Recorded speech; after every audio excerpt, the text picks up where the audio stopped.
sum to n terms of an arithmetic progression is 2n squared plus n, then 8th term is, இப்போ Sn வந்து 2n squared plus n கொடுத்திருக்கு. இப்போ 8th term of an arithmetic progression என்னன்னு சொல்லிட்டு கண்டுபிடிக்கணும். இப்போதான் கண்டுபிடிக்க போகிறோம். இப்போ Sn வந்து 2n squared plus n தானே, அதான் எழுதியிருக்கோம்.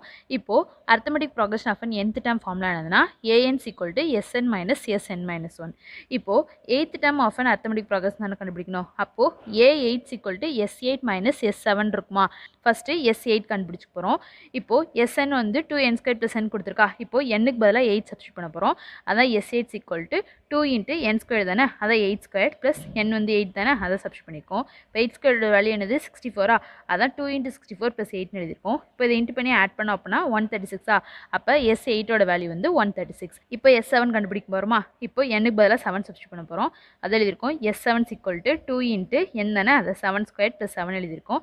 7 squared வேல்யூ என்னது 49ஆ, அதான் 2 into 49 plus 7 எழுதியிருக்கோம். இப்போ இதை இன்ட் பண்ணி ஆட் பண்ணோம் அப்படின்னா 105ஆ, இப்போ S7ஓட வேல்யூ வந்து 105. இப்போ A8 தானே கண்டுபிடிக்கணும். n-க்கு பதிலாக 8 சப்ஸ்டியூட் பண்ண போகிறோம்.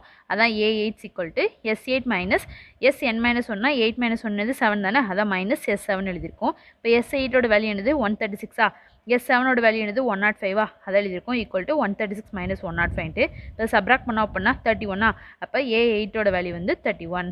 Option D is a correct answer.